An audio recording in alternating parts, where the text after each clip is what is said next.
Wilson ran for re-election in 1916 on the slogan, "He kept us out of war," knowing all the time that probably before his second inaugural, we would be in one.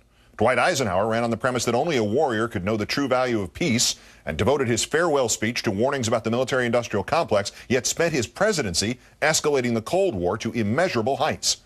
Our fourth story in the countdown, beware the man who tells you he hates war while he takes you on a guided tour of all the war-related places in his personal history, especially if at the very same time the one place he will not go is the place where 50 of his Senate colleagues of both parties are supporting the new GI Bill.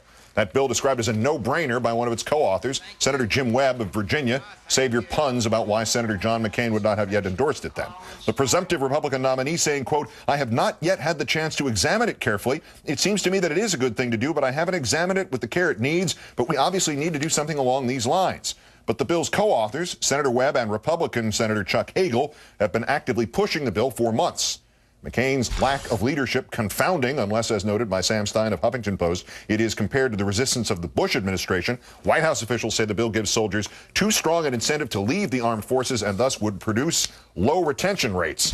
But in a statement, Senator Webb says, quote, "This is about providing a fair, deserved benefit to our troops based on his own military history and how strongly he, McCain, speaks about the positive contributions of the people who've served. I hope that he will get on board." Joining me now, Air America radio host, MSNBC political analyst, Rachel Maddow. Good evening. Hi, Keith. McCain basically selling himself as the would-be war president, and he hasn't looked at the GI Bill yet. Beggars belief. Yes. The John McCain biography tour is essentially a tour of how the military has given him his worldview. It's his experience as a veteran, the importance of the military to his maturation, to his worldview, to his values. This is the way that he's choosing to redefine himself for voters ahead of the campaign. And if you think about it, this biography tour ends when he comes home from being a prisoner of war. There isn't more in the biography tour about his time as a politician. He's choosing this as his brand on which he's going to take his candidacy to the voters. But if you are asking the American people to extrapolate from our respect for men and women in uniform and our respect for military service to his political future, it beggars belief that you would be somehow unaware of the biggest change in our nation's pledge to our veterans in 50 years. And what on earth would you be doing standing anywhere near a basic argument from the Bush administration? We can't make things too good for our soldiers when they get home. Right, exactly. I've interviewed a lot of Iraq veterans about the GI Bill, talking about what are the prospects for its passage, how are we going to get this passed, who's going to sign on to it, where's the resistance coming from? And that's the question I ask everybody who I've talked to who's worked on this bill. What's the argument against it? What's the resistance? I'd love to hear it because I'd like to help come up with the arguments against it, against that resistance. I think this is so important in terms of our moral commitment to the people who have been fighting these wars.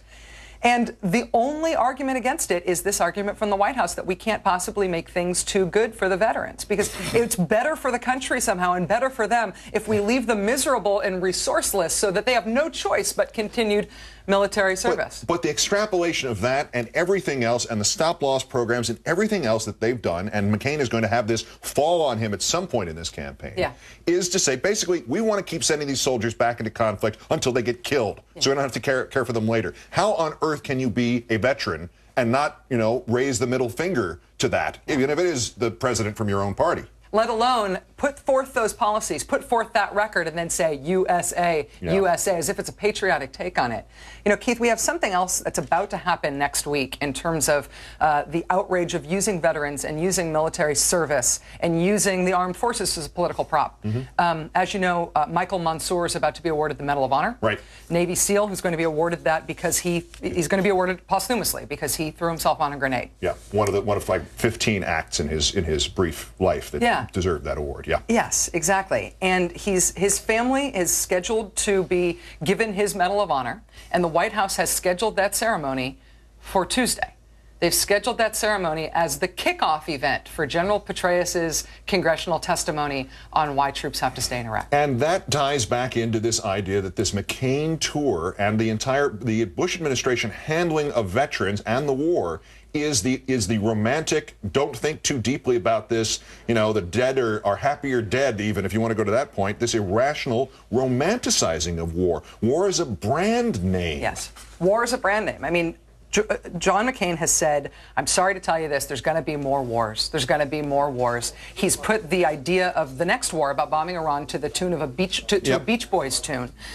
He's described his own political biography as encapsulated completely by his pre-political life as not only somebody who served honorably in wartime, but who was both the son of a four-star admiral and the grandson of a four-star admiral. His entire story about America and his role in it is about war and is not about the mechanics of taking care of people who are fighting it. Exactly. Yeah, so, Mr. McCain, this administration and the one you're proposing would have left you in the Hanoi Hilton. That's what it boils down to. All right.